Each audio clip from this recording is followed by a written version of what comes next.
విటమిన్లను కనుగొన్న శాస్త్రవేత్తలు ఏ ఇయర్లో అన్నది కూడా మనం టుడే తెలుసుకుందాం. ఓకేనా. ఏ విటమిన్ 1913వ సంవత్సరంలో కనుగొన్నారు.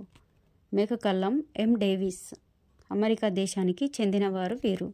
ఇద్దరు కలిసి ఏ విటమిన్ను కనుగొన్నారు. నెక్స్ట్ బి విటమిన్ 1916వ సంవత్సరంలో మెకకల్లం కనుగొన్నాడు. అమెరికా దేశానికి చెందినవాడు. డి విటమిన్ 1925వ సంవత్సరంలో డి విటమిన్ను కనుగొన్నారు. మెకకల్లం అమెరికా దేశానికి చెందినవాడు.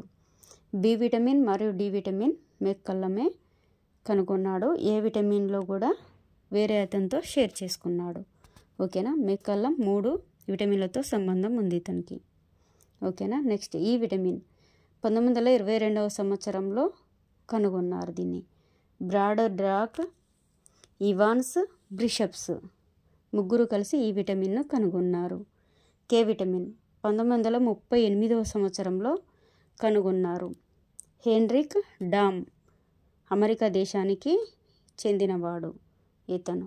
ఓకేనా. నెక్స్ట్ B1 1910వ సంవత్సరంలో కనుగొన్నారు. ఉమోటారో సుజుకి జపాన్కు చెందిన ఇతను.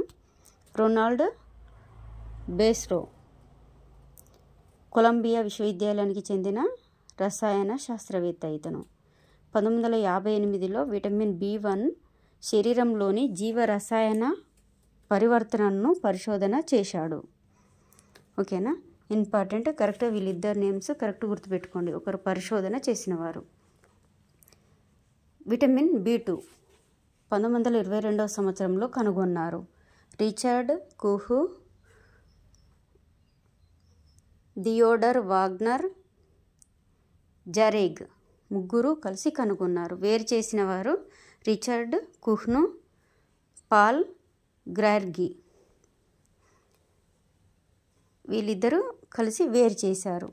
ముందు వాళ్ళేమో కనుగొన్నారు, వీళ్ళు వేరు చేశారు. ఓకేనా. ఇవన్నీ ఇంపార్టెంట్, కరెక్ట్గా గుర్తుపెట్టుకోండి. ఓకే.